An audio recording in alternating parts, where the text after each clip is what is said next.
மா இன்னைக்கு சமையல் பார்க்கலாமா? பார்க்கலாம் வாப்பா. ஓகே. இன்னைக்கு வந்து சூப்பர் சமையல். இன்னைக்கு என்னதுன்னா பிரியாணி. என்ன பிரியாணி? கனவா மீன் பிரியாணி. இந்த கனவா மீன்லாம் இங்கே இருக்குது. வலிக்கக்கூடாதுல்ல பிரியாணிக்கு.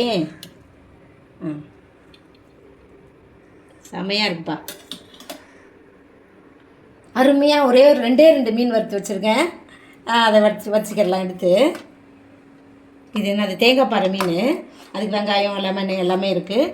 அப்புறம் வந்து முட்டை, கண்டிப்பாக முட்டை வேணும்ல, முட்டை வச்சுக்கிடலாம். இது என்னென்னா நம்ம வந்து தயிரே சேர்க்கக்கூடாதுன்ட்டு இன்றைக்கி வெறும் வெஜிடபிள்ஸ்லேயே ரைத்தா பண்ணியாச்சு. அதுவும் வச்சுக்கிடலாம். இது வந்து இந்த மீன் சாப்பிட்றதுனால இதெல்லாம் நல்லது தானே, ரைத்தா மாதிரி டேஸ்ட்டாக இருக்கும். வெறும் இந்த தக்காளி வெங்காயம் கொத்தமல்லி பச்சை மிளகாய் போட்டாலே சூப்பராக செம்மையாக இருக்கும். இந்த வாசம் டேஸ்ட்டு பச்சை மிளகாய் வாசனைலாம்.